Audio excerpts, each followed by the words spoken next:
Para filsuf Stoa mengajarkan sebuah kebiasaan sederhana namun mendalam. Ketika Anda bangun di pagi hari, renungkan betapa istimewanya dapat hidup, bernapas, berpikir, menikmati, dan mencintai. Ini bukan sekadar kata-kata indah. Ini adalah inti dari cara mereka memandang kehidupan. Bagi mereka, rasa syukur bukan hanya sikap yang membuat kita merasa nyaman. Rasa syukur adalah senjata ampuh untuk melawan dua musuh terbesar kita, rasa berhak dan kecemasan. Ketika kita bersyukur, kita ditarik keluar dari pusaran pikiran kita sendiri dan diajak untuk benar-benar hadir di saat ini. Coba perhatikan bagaimana kebanyakan orang memulai harinya. Mereka bangun, tetapi pikiran mereka langsung melayang kemana-mana. Tanpa sadar, mereka langsung meraih ponsel, memeriksa notifikasi, dan sebelum mereka benar-benar sadar, mereka sudah terjebak dalam kebisingan dan kekacauan mental. Mereka bereaksi terhadap dunia luar sebelum mereka sempat kembali kepada diri mereka sendiri. Ini adalah bahaya besar. Jika kita tidak sengaja mengarahkan perhatian kita di pagi hari, dunia akan dengan senang hati mengarahkannya untuk kita. Carl Jung, seorang psikolog besar, pernah berkata, "Sampai Anda menjadikan yang tidak sadar sebagai sadar, ia akan mengarahkan hidup Anda, dan Anda akan menyebutnya takdir." Maksudnya, jika kita tidak sadar akan apa yang terjadi di dalam pikiran kita, kita akan menjalani hidup secara otomatis. Seperti robot, kita akan terus bereaksi terhadap stres, kekhawatiran, dan gangguan tanpa pernah benar-benar memilih bagaimana kita ingin merespons. Jika Anda bangun dan langsung membiarkan pikiran Anda berlarian kemana-mana, memikirkan pekerjaan, orang-orang yang membuat Anda kesal, atau masalah yang belum selesai, Anda tidak benar-benar menjalani hidup. Anda hanya bertahan. Rasa syukur adalah alat yang memutus pola otomatis itu. Rasa syukur adalah tameng yang melindungi Anda sebelum badai hari itu dimulai. Kita sering lupa betapa langka dan rapuhnya kehidupan ini. Kita sibuk mengeluh, membandingkan diri dengan orang lain, dan menjalani hari-hari tanpa benar-benar menghayatinya. Namun, bayangkan betapa cepatnya semuanya bisa berubah. Satu diagnosis yang tidak terduga, satu kecelakaan, atau satu kehilangan bisa membalikkan seluruh dunia Anda dalam sekejap. Ketika Anda benar-benar menyadari bahwa tidak ada yang dijamin dalam hidup ini, rasa syukur tidak lagi menjadi sekadar ritual pagi yang dilakukan tanpa pikir. Ia berubah menjadi pola pikir yang penting untuk kelangsungan hidup Anda, cara Anda bertahan dan tetap teguh di tengah ketidakpastian. Lalu, apa yang bisa Anda lakukan secara praktis? Saat Anda bangun, ambillah 3 napas dalam-dalam. Itu saja. Tidak perlu rumit. Tarik napas perlahan, buang napas dengan mantap, dan rasakan kehadiran Anda di tubuh Anda sendiri. Jika perlu, letakkan tangan Anda di dada untuk benar-benar merasakan detak jantung dan napas Anda. Kemudian ucapkan dalam hati atau dengan suara pelan, "Saya bersyukur berada di sini." Ini bukan untuk pamer atau membuat orang lain terkesan. Ini hanya untuk mengingatkan diri sendiri bahwa Anda ada, dan itu sudah cukup. Socrates, filsuf besar yang selalu mempertanyakan segala hal, pernah berkata, "Hidup yang tidak diuji tidak layak untuk dijalani." Namun, mungkin bagian dari pengujian itu bukan hanya tentang mengajukan pertanyaan-pertanyaan besar dan mendalam. Mungkin juga tentang mempraktikkan kehadiran yang mendalam. Mungkin tentang berhenti sejenak dan benar-benar merasakan momen ini apa adanya. Anda tidak memerlukan jurnal yang mahal, aplikasi meditasi yang sempurna, atau rutinitas yang rumit. Anda hanya perlu satu pikiran yang jelas di pagi hari. Ini cukup. Momen ini cukup. Dari benih kecil yang bernama kecukupan ini, Anda akan tumbuh menjadi seseorang yang tidak perlu kekacauan untuk merasa hidup. Anda akan mulai menjalani hari dengan kekuatan yang lebih tenang, kekuatan yang berakar pada ketenangan, bukan pada kecepatan atau kesibukan. Ada perbedaan besar antara memulai hari dari tempat yang penuh tekanan dan memulainya dengan tujuan yang jelas. Yang pertama terasa seperti Anda sedang berenang melawan arus, terus-menerus tenggelam. Yang kedua terasa seperti Anda memiliki peta dan kompas. Ada kejelasan. Perubahan ini dimulai dari niat. Ketika Anda bangun dengan rasa syukur, Anda tidak perlu lagi mengejar ketenangan sepanjang hari, karena Anda sudah memulainya dengan ketenangan. Anda membawa ketenangan itu kemanapun Anda pergi. Bayangkan seperti menyetel frekuensi batin Anda. Ketika Anda selaras dengan rasa syukur, hal-hal yang biasanya membuat Anda jengkel, seperti macet di jalan, gangguan dari orang lain, atau penundaan yang tidak terduga, kehilangan kekuatannya untuk membuat Anda marah. Mengapa? Karena Anda tidak bereaksi dari perasaan kekurangan. Anda tidak merasa bahwa semuanya harus sempurna agar Anda bahagia. Anda merespons dari tempat yang utuh, dari perasaan bahwa Anda sudah cukup. Aristoteles, filsuf lain yang bijaksana, berbicara tentang hal ini ketika dia berkata, kebahagiaan tergantung pada diri kita sendiri. Ini bukan berarti kita harus egois dan hanya memikirkan diri sendiri. Maksudnya, kita tidak perlu menunggu keadaan di luar menjadi sempurna untuk merasa bahagia dan terpenuhi. Kebahagiaan bukanlah sesuatu yang diberikan oleh dunia kepada kita. Itu adalah sesuatu yang kita pilih dari dalam. Rasa syukur mengembalikan kendali kepada Anda. Ia berbisik kepada otak Anda, saya tidak perlu memiliki semuanya untuk merasa baik-baik saja. Saya tidak membutuhkan pengakuan dari luar untuk merasakan kedamaian di dalam.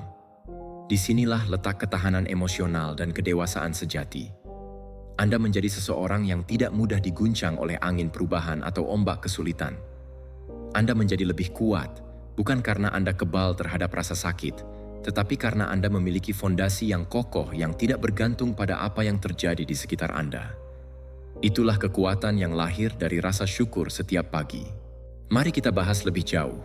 Psikologi telah menunjukkan bahwa praktik rasa syukur dapat mengubah otak menuju kesejahteraan jangka panjang yang lebih baik. Penelitian dari institusi seperti Harvard dan Berkeley menegaskan bahwa individu yang secara konsisten mempraktikkan rasa syukur setiap hari melaporkan tingkat optimisme yang lebih tinggi, tidur yang lebih baik, dan bahkan sistem kekebalan tubuh yang lebih kuat. Ini bukan karena hidup mereka lebih mudah, tetapi karena fokus mereka berbeda. Di mana orang lain melihat masalah, mereka melihat peluang. Di mana orang lain terburu-buru, mereka berhenti sejenak. Dan semua ini dimulai dengan tombol riset internal yang Anda tekan setiap pagi.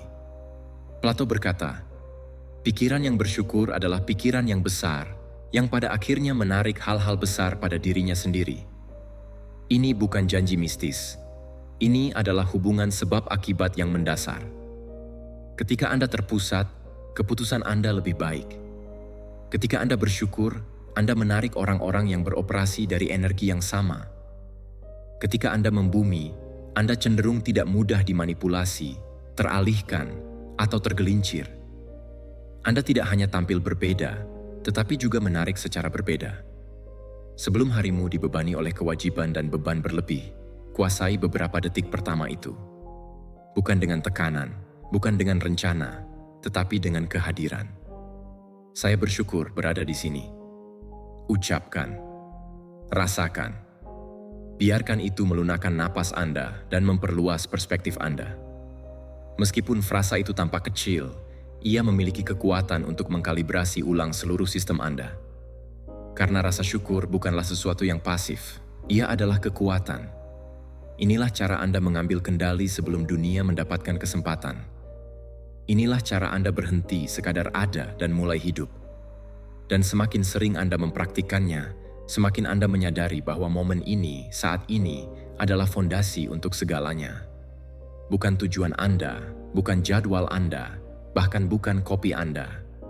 Hanya napas ini, kesadaran ini, kehidupan ini. Ucapkan bersamaku sekarang.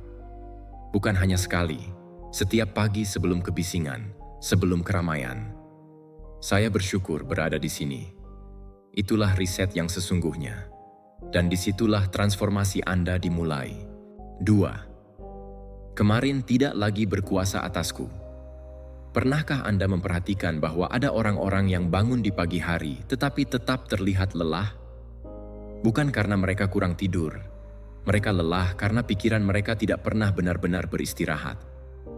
Tubuh mereka mungkin sudah beristirahat, tetapi batin mereka masih sibuk memutar ulang kejadian kemarin.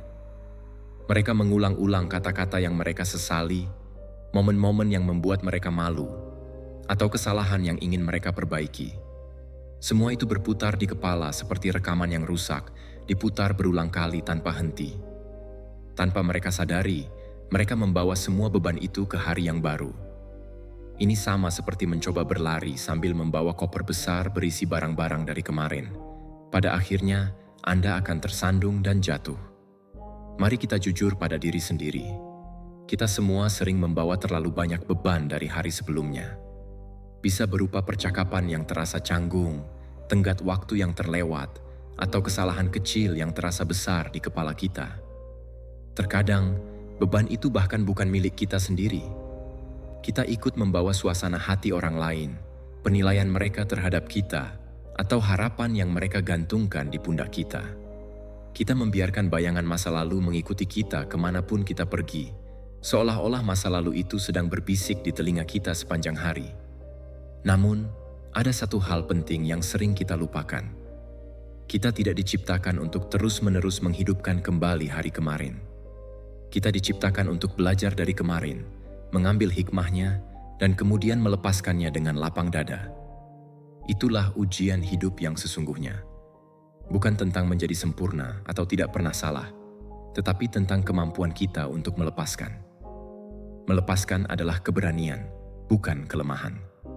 Jadi, mulailah dari sini. Setiap pagi, ingatkan diri Anda dengan kalimat ini. Kemarin tidak memiliki kuasa atasku.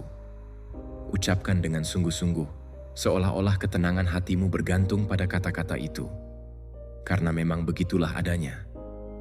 Kalimat ini mungkin tidak akan menghapus masa lalu, tetapi ia akan membuat Anda sadar bahwa masa lalu tidak lagi berhak mengendalikan Anda. Kalimat ini menciptakan garis batas yang jelas antara apa yang sudah terjadi dan apa yang Anda pilih untuk dilakukan saat ini. Dan garis batas itulah yang kita sebut kebebasan. Itulah tombol reset Anda. Carl Jung pernah mengatakan, "Saya bukanlah apa yang terjadi pada saya. Saya adalah apa yang saya pilih untuk menjadi." Ini adalah pengingat yang sangat berharga. Apa yang terjadi kemarin mungkin menjelaskan mengapa Anda merasa sakit atau kecewa, tetapi itu tidak berhak menentukan siapa Anda hari ini atau kemana Anda akan melangkah. Anda memiliki hak penuh untuk memilih cerita apa yang ingin Anda ceritakan pada diri sendiri hari ini. Anda bisa memilih untuk membawa rasa malu, atau Anda bisa memilih untuk membawa kekuatan. Pilihan itu ada di tangan Anda. Sayangnya, banyak orang memberikan kekuatan itu kepada orang lain. Mereka terus memutar ulang bagian terburuk dari hidup mereka, seolah-olah itu adalah pekerjaan rumah yang tidak pernah selesai. Namun, pada titik tertentu, Anda harus berani menutup buku lama itu dan mulai menulis bab baru dalam hidup Anda. Masa lalu bukanlah penjara kecuali Anda memilih untuk menguncikan diri di dalamnya. Kaum Stoa memiliki pandangan yang sangat bijak tentang hal ini. Mereka mengajarkan bahwa yang paling penting dalam hidup bukanlah peristiwa itu sendiri, melainkan bagaimana kita meresponsnya. Epictetus, seorang filsuf Stoa, berkata, "Bukan apa yang terjadi pada Anda yang penting, tetapi bagaimana Anda bereaksi terhadapnya." Jadi kemarin mungkin terasa berantakan. Anda mungkin mengucapkan kata-kata yang Anda sesali, kehilangan kesabaran di saat yang salah, atau melewatkan peluang berharga. Baiklah, itu sudah terjadi. Pertanyaannya sekarang adalah, apa yang akan Anda lakukan? Apakah Anda akan tinggal di dalam penyesalan itu selamanya? Atau akankah Anda mengambil pelajaran dari pengalaman itu dan melangkah maju dengan lebih bijaksana dan lebih kuat? Coba pikirkan seperti ini. Setiap hari adalah halaman kosong dalam jurnal hidup Anda. Namun, jika Anda terus menuliskan cerita kemarin di halaman hari ini, Anda tidak akan pernah punya ruang untuk menulis cerita baru. Melepaskan masa lalu bukanlah tanda kelemahan. Itu adalah kebijaksanaan. Itu adalah disiplin emosional. Itu adalah keputusan sadar untuk berkata, "Saya tidak akan menyia-nyiakan hari ini untuk memerangi pertempuran yang sudah saya menangkan, atau mencoba memperbaiki hal-hal yang sudah tidak bisa diperbaiki lagi." Banyak orang meremehkan kekuatan ini. kekuatan untuk berhenti mengorek luka yang sama berulang kali. Sokrates, yang terkenal dengan ajaran tentang kehidupan yang diuji, percaya bahwa menguji kehidupan itu penting. Tetapi menguji bukan berarti Anda terus-menerus memanggil masa lalu hingga berdarah lagi. Menguji berarti mengamati, memahami, dan kemudian melepaskan. Ambil pelajarannya, tinggalkan bebannya. Jika terdengar terlalu sederhana, coba tanyakan pada diri Anda sendiri.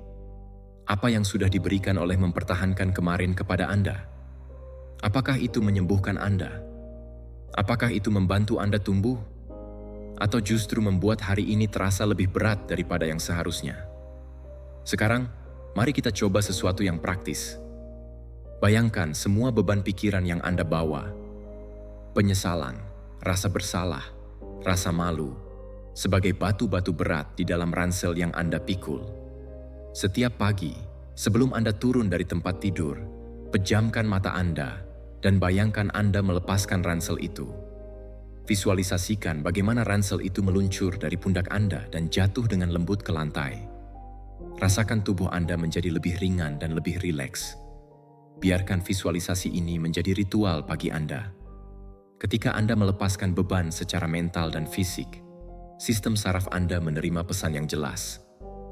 Kita aman, kita bebas, kita memulai hari ini dengan hati yang bersih. Aristoteles mengajarkan bahwa kebiasaanlah yang membentuk karakter seseorang.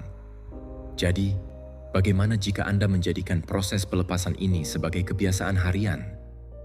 Bukan hanya dilakukan sekali atau 2 kali, tetapi sebagai otot emosional yang Anda latih setiap hari.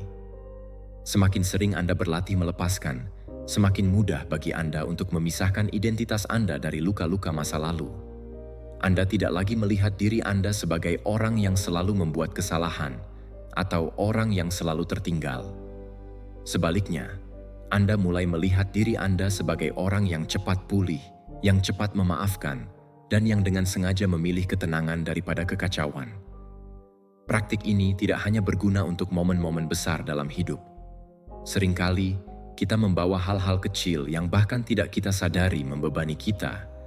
Nada suara seseorang dalam pesan singkat, komentar sindiran yang masuk ke bawah kulit, atau hal-hal sepele yang tidak penting. Hal-hal kecil ini menumpuk seiring waktu hingga suatu hari, kita merasa tegang dan tidak tahu mengapa. Karena itu, latihan melepaskan ini penting dilakukan setiap hari, bukan hanya ketika Anda menghadapi kegagalan besar. Setiap pagi, periksa diri Anda, bersihkan hati dan pikiran Anda. Ada sebuah pepatah yang sering dikaitkan dengan Plato. Permulaan adalah bagian terpenting dari pekerjaan. Ini sangat benar. Jika Anda memulai hari dengan membawa beban masa lalu, maka semua tindakan, kata-kata, dan pilihan Anda akan terpengaruh oleh sisa-sisa masa lalu itu. Namun, jika Anda memulai hari dengan kehadiran penuh dan pelepasan yang tulus, Anda mendapatkan kejelasan. Anda mendapatkan kekuatan. Anda tidak membawa kebisingan kemarin ke dalam keheningan hari ini. Jadi, inilah pesan terakhir saya untuk Anda. Berhentilah memperlakukan setiap hari seolah-olah itu adalah kelanjutan dari kenangan terburuk Anda. Itu tidak adil bagi Anda. Itu tidak adil bagi pertumbuhan Anda. Kemarin sudah mendapatkan gilirannya. Hari ini adalah milik Anda sepenuhnya. Anda berutang pada diri sendiri untuk tampil seutuhnya. Bukan setengah-setengah, tidak dihantui, dan tidak dalam mode otomatis. Ucapkan bersama saya sekali lagi. Kemarin tidak memiliki kuasa atasku. Itu bukan berarti Anda menyangkal kenyataan. Itu adalah Anda memilih arah. Itu adalah Anda memilih penyembuhan daripada rasa sakit. Itu adalah Anda mengingatkan diri sendiri bahwa masa depan Anda tidak dibangun di atas puing-puing masa lalu. Masa depan Anda dibangun di atas pilihan-pilihan yang Anda buat saat ini.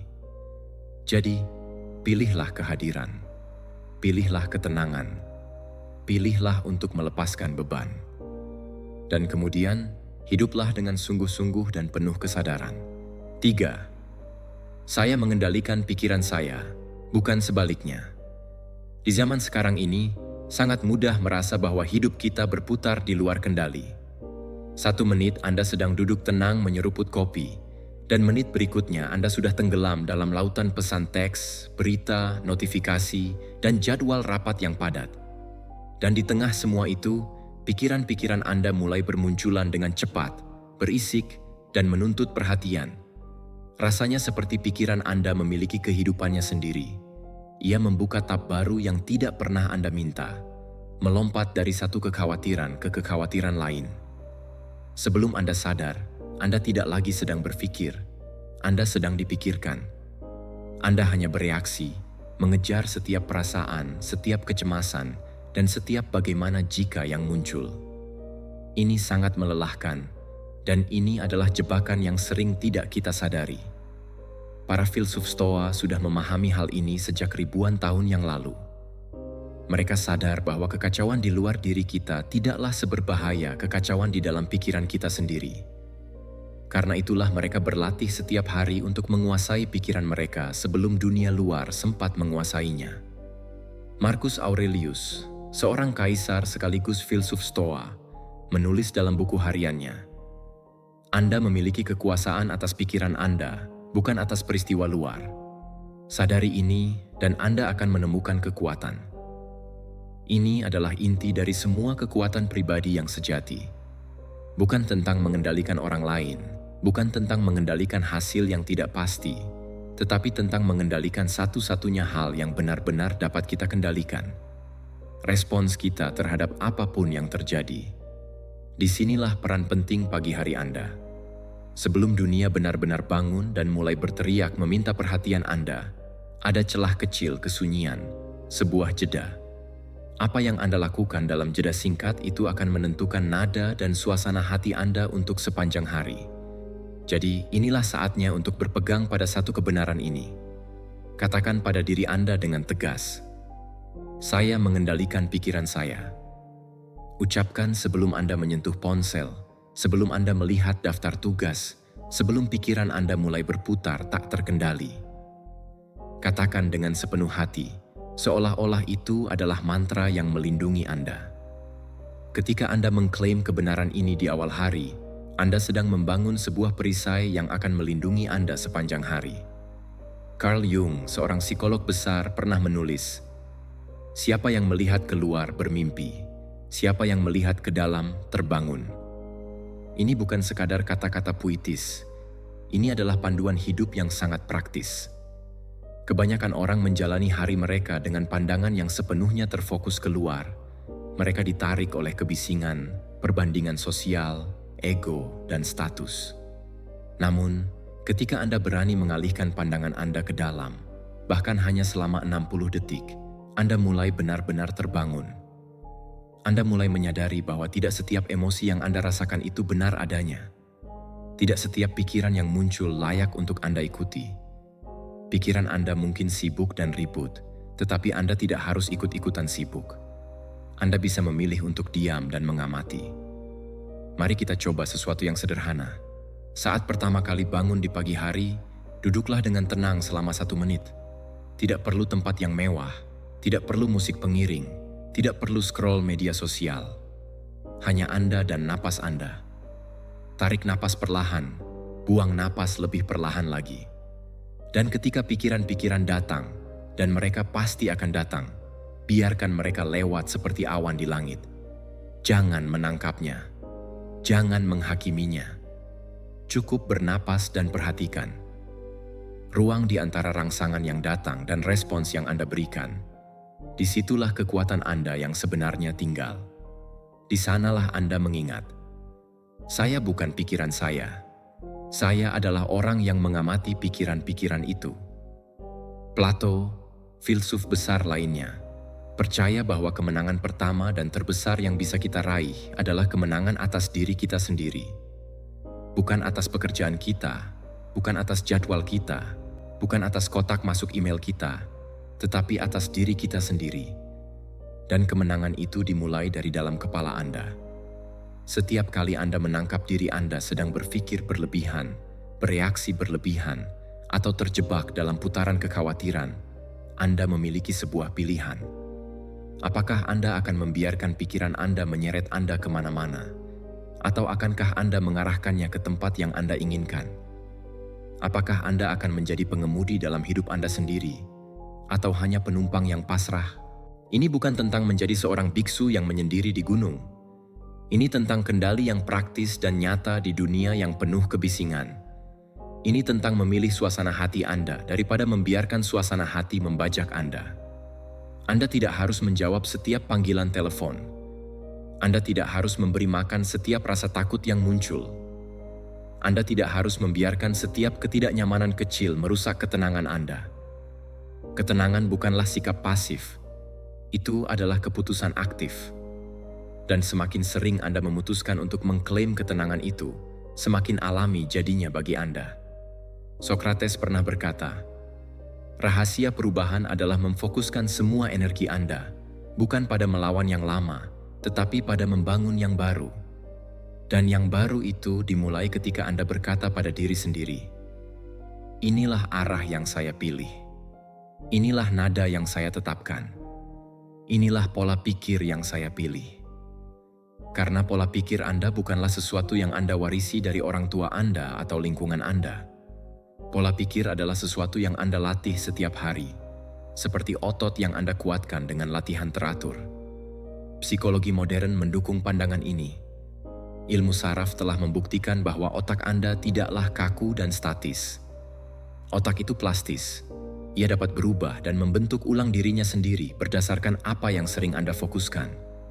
Jika Anda menghabiskan seluruh pagi dengan bereaksi, scrolling tanpa tujuan, membandingkan diri dengan orang lain, dan mengeluh, maka otak Anda akan menjadi lebih terlatih dalam menghasilkan stres. Namun, jika Anda menghabiskan pagi Anda dengan berlabuh, bernapas, memilih dengan sadar, dan mengamati, maka otak Anda akan menjadi lebih terlatih dalam menghasilkan ketenangan. Anda benar-benar melatih diri Anda untuk damai. Aristoteles juga mengingatkan kita bahwa keunggulan bukanlah tindakan tetapi kebiasaan.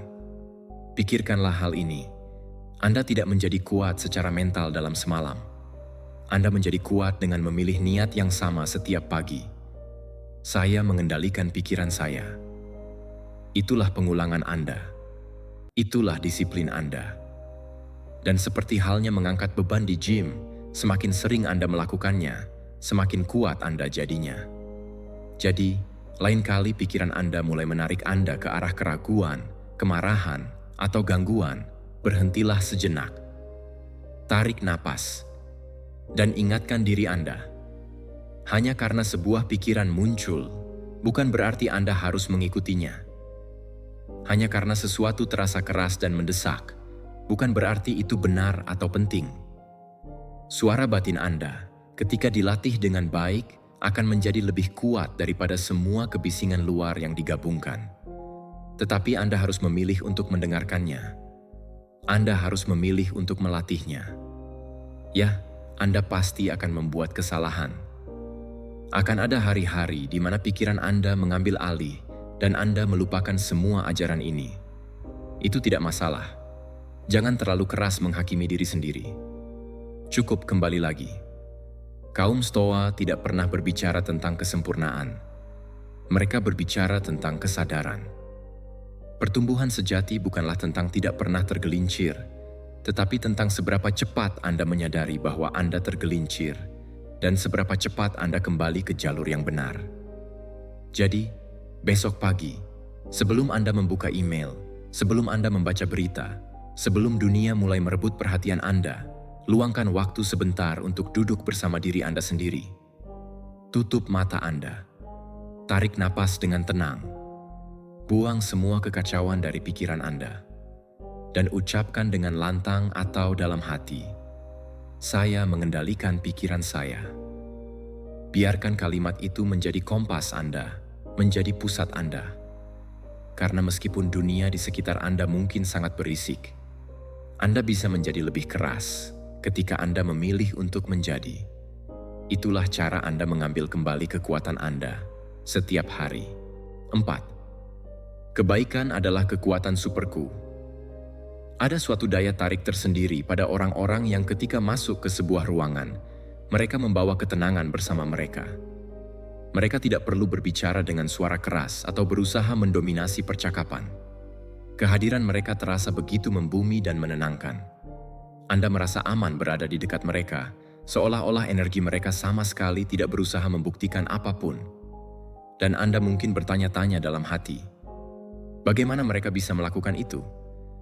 Jawabannya bukan terletak pada ketenaran, kekayaan, atau rutinitas pengembangan diri yang mahal. Jawabannya jauh lebih sederhana dan lebih kuat dari itu. Kebaikan. Kebaikan yang tulus. Kebaikan yang tidak dibuat-buat atau pura-pura. Kebaikan yang berakar pada kekuatan batin, bukan pada kelemahan. Pernahkah Anda bertemu seseorang yang energinya terasa begitu damai dan menenteramkan? Itu bukan kebetulan. Itu adalah hasil dari pilihan yang disengaja setiap hari. Ini dimulai dari keputusan harian yang sederhana. Kebaikan adalah kekuatan superku. Bukan dalam gaya kutipan Instagram yang manis dan lembut, tetapi dalam cara yang praktis dan membumi seperti yang diajarkan oleh para filsuf Stoa. Karena menjadi baik tidak berarti menjadi pasif atau lemah. Itu tidak berarti Anda membiarkan orang lain memperlakukan Anda sembarangan atau menghindari kebenaran yang sulit untuk diucapkan. Justru sebaliknya. Kebaikan yang sejati membutuhkan pengendalian diri yang besar. Itu membutuhkan disiplin dan keberanian. Marcus Aurelius, seorang kaisar Romawi sekaligus filsuf Stoa, pernah menulis, kebaikan tidak terkalahkan jika itu tulus, bukan menjilat atau berpura-pura. Apa yang bahkan dapat dilakukan oleh orang yang paling jahat jika Anda terus memperlakukan mereka dengan kebaikan dan tetap teguh. Inilah keseimbangan yang diajarkan oleh para Stoa. Anda bisa menjadi lembut tetapi tidak rapuh. Anda bisa berbicara dengan suara rendah tetapi tidak diam atau takut. Anda bisa bersikap baik tanpa mengorbankan prinsip-prinsip Anda. Di dunia modern ini, kita sering salah mengartikan sikap keras dan dingin sebagai kekuatan. Seolah-olah bersikap kasar, acuh tak acuh, atau tidak peduli adalah bukti bahwa Anda memegang kendali. Namun, ajaran Stoicisme mengingatkan kita pada kebenaran yang berbeda. Orang terkuat bukanlah orang yang dapat mengendalikan orang lain. Orang terkuat adalah orang yang dapat mengendalikan dirinya sendiri. Kebaikan adalah bentuk tertinggi dari penguasaan diri.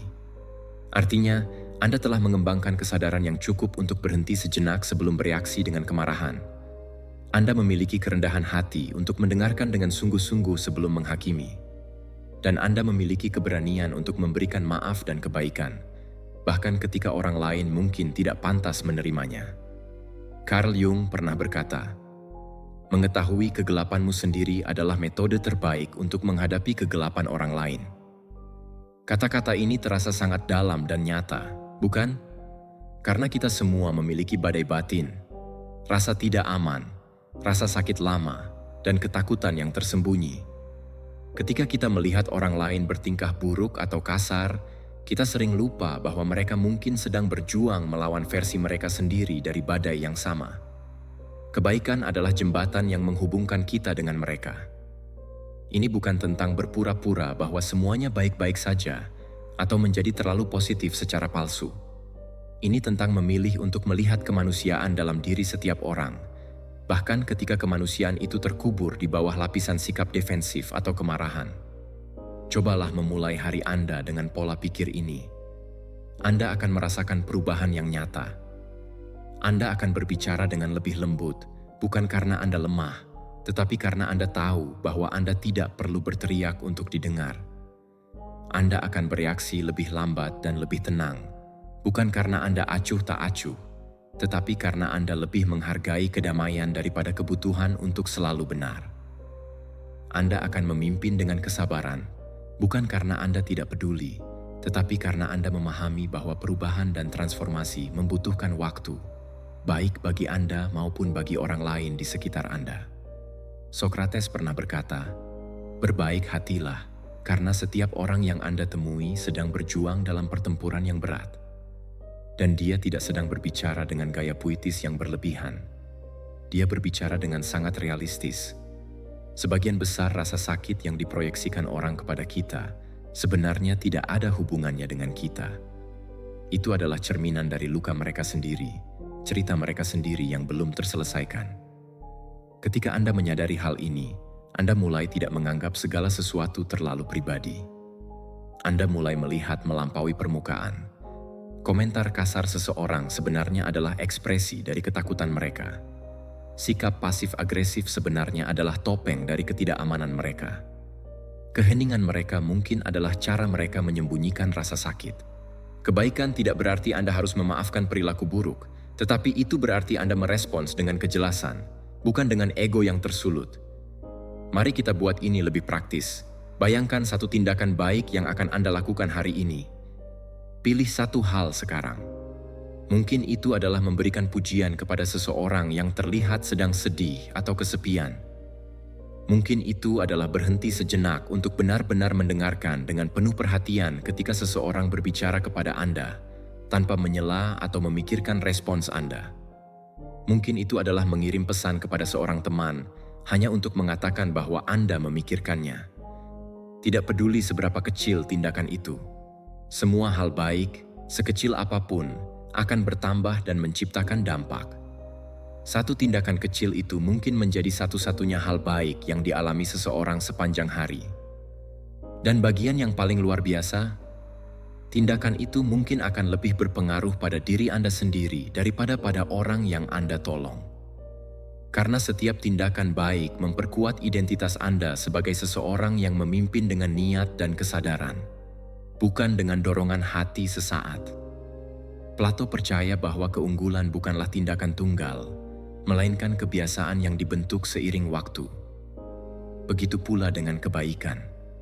Ini bukan tentang menunggu sampai Anda berada dalam suasana hati yang sempurna, atau menunggu sampai seseorang benar-benar layak menerima kebaikan Anda. Ini tentang memilih dengan sengaja siapa yang ingin Anda jadikan, menjadikan kebaikan sebagai latihan harian, dan mengulanginya sampai kebaikan itu menjadi bagian dari sifat Anda. Ketika itu terjadi, kehadiran Anda di dunia akan berubah secara dramatis. Anda tidak lagi memasuki sebuah ruangan dengan tujuan untuk mendapatkan sesuatu dari orang lain. Anda hadir untuk menawarkan sesuatu yang berharga, ketenangan, perhatian, dan kebaikan. Itulah jenis kekuatan yang jauh lebih dalam dan lebih langgeng. Ya, mungkin akan ada orang yang salah paham tentang Anda. Mereka mungkin mengira kesabaran Anda sebagai kepasifan, atau ketenangan Anda sebagai ketidaktertarikan. Namun, inilah kunci yang perlu Anda pegang teguh. Anda tidak melakukannya untuk mereka. Anda melakukannya karena itu selaras dengan nilai-nilai terdalam Anda. Anda melakukannya karena itu mencerminkan siapa diri Anda yang sebenarnya dan siapa yang sedang Anda usahakan untuk menjadi. Kebenaran yang sederhana adalah, tidak ada yang dapat membangun pengaruh jangka panjang seperti kebaikan yang konsisten dan tulus. Bukan pesona, bukan kecerdasan intelektual, bukan kerja keras tanpa henti, tetapi kebaikan. Kaum Stoa bukanlah orang-orang yang lemah. Mereka adalah pejuang pikiran yang tangguh. Mereka menghadapi kesulitan, pengkhianatan, dan kehilangan. Namun mereka tetap percaya pada kekuatan memimpin dengan kebajikan dan kebaikan. Bagi mereka, kebaikan bukanlah aksesori tambahan dalam hidup. Itu adalah inti dari kehidupan yang dijalani dengan baik. Itu adalah fondasi dari kebahagiaan sejati. Ketika Anda benar-benar memahami hal ini, Anda berhenti mencari pengakuan dari orang lain. Anda berhenti berusaha mati-matian membuktikan nilai diri Anda. Anda hanya menjalani hidup dengan tenang, konsisten, dan sepenuhnya hadir. Jadi, besok pagi, sebelum Anda terbawa arus kesibukan hari itu, berhentilah sejenak. Pusatkan diri Anda. Tarik napas dalam-dalam dan ingatkan pikiran Anda. Kebaikan adalah kekuatan superku. Ucapkan ini bukan karena Anda ingin orang lain menyukai Anda, tetapi karena itulah pilihan yang Anda buat untuk diri Anda sendiri. Kemudian, pergilah dan hiduplah seperti seseorang yang tidak takut untuk menjadi baik. Bukan kebaikan yang pura-pura atau dibuat-buat, tetapi kebaikan yang kuat dan tulus. Itulah yang akan meninggalkan jejak yang tak terhapuskan. Itulah yang akan mengubah energi sebuah ruangan. Dan lebih sering daripada tidak, itulah yang pada akhirnya akan mengubah orang lain. dimulai dari diri Anda sendiri. 5. Momen ini adalah semua yang saya miliki, jadi saya akan menikmatinya.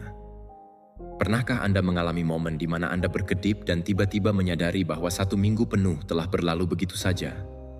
Bukan dengan cara yang puitis dan indah seperti "hidup itu sungguh indah", tetapi dengan cara yang agak membingungkan dan membuat Anda bertanya, kemana perginya waktu? 1 menit Anda sedang duduk santai menyeruput kopi pagi, dan menit berikutnya Anda sudah terkubur di bawah tumpukan notifikasi ponsel, jadwal rapat yang menumpuk, dan tanggung jawab yang hampir tidak Anda ingat pernah Anda setujui. Rasanya seperti hari itu berlari tanpa izin, dan Anda hanya bisa terbawa arus, berusaha keras untuk mengejar ketertinggalan. Inilah realitas kehidupan modern bagi kebanyakan dari kita. Cepat, berisik, dan selalu menuntut perhatian. Namun, ada satu kebenaran sederhana yang dapat memotong semua kebisingan itu seperti pisau tajam. Segala sesuatu dalam hidup ini bersifat sementara. Dan kebenaran ini tidak dimaksudkan untuk membuat Anda takut atau cemas.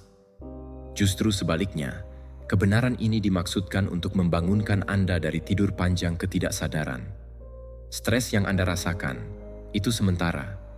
Tekanan yang membebani pundak Anda, itu juga sementara.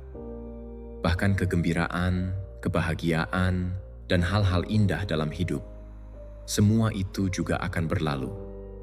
Dan justru karena semuanya sementara itulah kehidupan menjadi berharga dan layak untuk dihayati dengan sepenuh hati. Kaum Stoa memahami kebenaran ini lebih dalam daripada siapapun. Mereka mempraktikkan apa yang disebut memento mori, sebuah pengingat harian akan kematian. Bukan untuk menjadi suram atau menyedihkan, tetapi untuk membangunkan kesadaran dan menghargai hidup. Ketika Anda benar-benar menyadari bahwa tidak ada yang dijamin dalam hidup ini, bukan hari esok, bahkan bukan 1 jam ke depan, Anda mulai memperlakukan momen saat ini dengan lebih hormat dan penuh perhatian. Plato, sang filsuf besar, pernah berkata, "Waktu adalah gambaran bergerak dari keabadian." Kata-kata ini terasa berbeda ketika kita merenungkan betapa sedikit dari waktu yang benar-benar kita gunakan dengan sadar. Banyak dari waktu kita dihabiskan untuk menyesali masa lalu atau mengkhawatirkan masa depan. Kita jarang sekali benar-benar ada di saat ini. Namun, kehadiran, kemampuan untuk benar-benar berada di sini dan sekarang adalah sebuah keterampilan. Ia adalah disiplin yang harus Anda latih, sama seperti Anda melatih tubuh, pikiran, atau kesabaran Anda. Carl Jung, seorang psikolog terkemuka, percaya bahwa kemampuan untuk berada di momen saat ini adalah komponen utama dari kesehatan mental yang baik. Dan itu masuk akal, bukan? Sebagian besar kecemasan kita hidup di masa depan. Kita khawatir tentang apa yang mungkin terjadi. Sebagian besar kesedihan kita hidup di masa lalu. Kita menyesali apa yang sudah terjadi.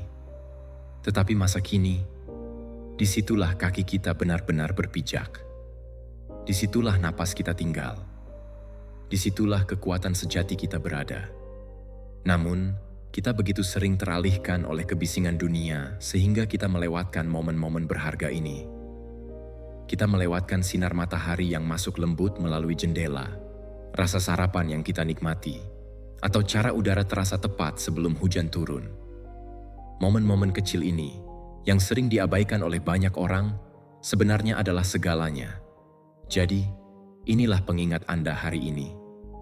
Katakan pada diri Anda dengan sungguh-sungguh, seolah-olah Anda benar-benar mempercayainya. Momen ini adalah semua yang saya miliki, jadi saya akan menikmatinya. Bukan besok, bukan nanti, sekarang. Cangkir kopi yang sedang Anda pegang ini, ruang tenang di pagi hari sebelum anak-anak bangun dan rumah menjadi ramai. Percakapan yang Anda lakukan dengan seorang teman, di mana untuk sekali ini tidak ada yang memeriksa ponsel mereka masing-masing. Hidup tidak menunggu untuk dimulai. Hidup sedang terjadi sekarang, di saat ini juga. Jika Anda tidak sepenuhnya hadir di dalamnya, Anda tidak hanya kehilangan waktu, Anda kehilangan kehidupan itu sendiri. Aristoteles berbicara tentang eudaimonia, sebuah gagasan tentang berkembang dan menjalani kehidupan yang baik dan bermakna. Menariknya, Ia tidak mengikat kebahagiaan pada tujuan yang jauh atau kesuksesan yang terlihat dari luar. Ia mengikatnya pada kebajikan dalam tindakan sehari-hari. Bagaimana Anda menjalani setiap momen? Bagaimana Anda tampil dengan integritas, kesadaran, dan niat yang tulus? Menikmati masa kini tidak berarti Anda mengabaikan tanggung jawab atau kewajiban. Itu berarti Anda belajar untuk sepenuhnya mengalami setiap momen yang Anda jalani, bahkan momen-momen yang terasa berantakan dan tidak sempurna sekalipun. Kita harus jujur, kehadiran itu sulit. Jauh lebih mudah untuk mengalihkan perhatian kita, tetap sibuk, dan selalu memikirkan apa yang akan datang. Karena duduk diam dengan diri sendiri, disitulah pekerjaan yang sesungguhnya dimulai. Disitulah kita dihadapkan pada pikiran-pikiran kita sendiri.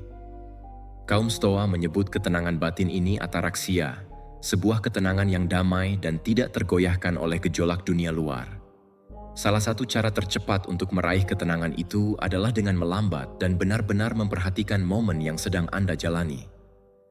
Baik itu saat Anda menyikat gigi di pagi hari, atau saat Anda duduk menonton angin bergerak lembut melalui pepohonan, biarkan diri Anda sepenuhnya berada di sana. Dan ingatlah, ini bukan tentang berpura-pura bahwa hidup tidak penuh tekanan. Tentu saja hidup penuh tekanan. Dunia akan terus bergerak cepat tanpa memedulikan Anda. Orang-orang akan terus menarik waktu dan energi Anda. Namun ketika Anda berlatih kehadiran, Anda berhenti memberikan kekuatan Anda kepada hal-hal di luar kendali Anda. Anda berhenti dikuasai oleh rasa urgensi yang palsu dan sebagai gantinya, Anda memilih kejelasan. Seneca, seorang filsuf Stoa lainnya, menulis dengan indah, kebahagiaan sejati adalah menikmati masa kini tanpa ketergantungan cemas pada masa depan. Itu saja. Bukan hanya bertahan hidup, tetapi benar-benar menikmati. Dan kenikmatan tidak harus selalu keras atau dramatis. Ia dapat ditemukan dalam ketenangan, dalam apresiasi yang tenang, dalam jeda di antara kesibukan. Jadi, besok pagi, atau bahkan sekarang, saat Anda sedang membaca kata-kata ini, berhentilah sejenak. Ambil satu napas dalam-dalam. Rasakan udara bergerak masuk dan keluar dari dada Anda. Perhatikan di mana kaki Anda berpijak saat ini. Perhatikan apa yang Anda dengar, apa yang Anda cium, apa yang Anda rasakan di kulit Anda. Beradalah di tempat Anda berada, bukan di tempat yang Anda pikirkan harus Anda tuju. Kehadiran adalah kekuatan karena ia membawa Anda kembali kepada diri Anda yang sebenarnya. Bukan versi diri Anda yang sedang tampil di depan orang lain, bukan versi yang terus merencanakan atau menyesali, hanya Anda di sini saat ini. Sokrates, yang terkenal sebagai ahli dalam mempertanyakan segala hal, pernah bertanya, bagaimana Anda bisa heran bahwa perjalanan Anda tidak membawa kebaikan ketika Anda membawa diri Anda sendiri kemana-mana? Maksudnya, tidak peduli di mana Anda berada atau apa yang Anda lakukan. Jika Anda tidak bisa hadir, tidak ada yang akan pernah cukup memuaskan Anda. Bukan kesuksesan, bukan status sosial, bukan pelarian dari kenyataan. Itulah mengapa kehadiran bukanlah sebuah pilihan. Itu adalah kebutuhan. Jika Anda menginginkan lebih banyak kepuasan, lebih banyak koneksi, lebih banyak kedamaian dalam hidup, itu tidak datang dari melakukan lebih banyak hal. Itu datang dari memperhatikan lebih banyak. Itu datang dari memilih untuk menikmati hal-hal kecil saat itu terjadi, bukan melewatkannya dan kemudian menyesal karena tidak memperhatikan. Momen ini, yang sedang Anda jalani sekarang, perlahan-lahan menghilang. Bukan dengan cara yang dramatis, hanya dengan tenang, seperti yang selalu terjadi. Jadi, tahanlah momen ini sedikit lebih lama. Hargai sedikit lebih dalam. Dan ingatkan diri Anda sendiri sesering mungkin. Semuanya sementara, jadi saya akan menikmati momen ini. Pola pikir ini tidak hanya memperlambat waktu. Ia meregangkannya, membuatnya terasa lebih kaya dan lebih bermakna. Seiring waktu, Anda akan mulai menyadari bahwa tidak ada momen yang kecil atau tidak penting. Setiap momen adalah segalanya. Anda hanya perlu memperhatikannya dengan sungguh-sungguh. Saat Anda menjalani hari ini, apapun yang terjadi, bawalah kebenaran ini bersama Anda. Kedamaian tidak ditemukan di momen berikutnya yang Anda tunggu-tunggu. Kedamaian ditemukan di momen ini, di sini, saat ini, dalam napas Anda sekarang. Nikmatilah. 6. Saya tidak perlu membuktikan apapun kepada siapapun. Ada dorongan yang tak terlihat yang membisikkan kepada banyak dari kita setiap pagi. Tunjukkan pada mereka. Buktikan bahwa Anda berharga. Raih lebih banyak. Jadilah lebih banyak. Dorongan ini bisa terasa seperti bahan bakar, tetapi seringkali itu adalah racun. Karena ketika Anda bangun dengan kebutuhan untuk membuktikan diri Anda memberikan kunci kebahagiaan Anda kepada orang lain. Ketenangan Anda menjadi tergantung pada validasi eksternal. Pujian membuat Anda merasa tinggi dan kritik menghancurkan Anda. Anda tidak lagi menjadi otoritas dalam hidup Anda sendiri. Anda menjadi seorang entertainer dari sebuah penonton yang tidak pernah puas. Kaum Stoa melihat perangkap ini dari jarak 1 mil. Epictetus dengan terkenal mengingatkan kita, jika Anda ingin meningkatkan diri, singkirkan pemikiran tentang apa yang orang lain pikirkan tentang Anda. Sebab, kebebasan sejati tidak pernah datang dari memenuhi harapan orang lain, tetapi dari melepaskannya. Ketika Anda bangun dan dengan sengaja mengingatkan diri sendiri, saya tidak perlu membuktikan apapun kepada siapapun. Anda sedang mendeklarasikan kemerdekaan. Kemerdekaan dari perbandingan. Kemerdekaan dari keraguan. Kemerdekaan dari kebutuhan akan tepuk tangan. Pikiran manusia adalah mesin yang suka membandingkan. Kita melihat posisi, kekayaan, atau hubungan orang lain, dan secara otomatis mengukurnya dengan milik kita. Namun, disinilah kebijaksanaan Stoa sangat berguna. Mereka mengajarkan bahwa satu-satunya ukuran kemajuan yang berarti adalah diri kita sendiri di masa lalu. Bukan tetangga, bukan rekan kerja, bukan selebritas di layar. Kebanyakan orang menghabiskan hidup mereka untuk menaiki tangga yang tidak pernah benar-benar ingin mereka panjat. Mereka berjuang untuk tujuan yang tidak pernah mereka pilih secara sadar. Carl Jung mengamati bahwa kehidupan yang tidak dijalani adalah kehidupan yang dijalani oleh orang lain. Ini adalah pengingat yang kuat bahwa ketika kita hidup untuk membuktikan nilai kita di mata orang lain, kita tidak menjalani hidup kita sendiri. Kita menjalani hidup yang telah ditentukan untuk kita oleh ekspektasi sosial, media, dan budaya. Namun, kebebasan dimulai ketika Anda berkata, "Cukuplah, saya tidak perlu menjadi versi diri saya yang orang lain inginkan. Saya perlu menjadi versi terbaik dari diri saya yang sebenarnya." Socrates percaya bahwa pengetahuan tentang diri sendiri adalah dasar dari semua kebijaksanaan. Dan bagian dari pengetahuan itu adalah memahami apa yang layak Anda perjuangkan dan apa yang tidak. Keinginan untuk membuktikan diri seringkali lahir dari luka lama, rasa tidak aman, penolakan masa lalu, atau kebutuhan yang tidak terpenuhi untuk diterima. Tetapi ketika Anda mulai menyembuhkan luka itu dengan kehadiran dan penerimaan, Anda berhenti mencari persetujuan. Anda mulai hidup dari tempat yang utuh, bukan dari tempat yang kurang.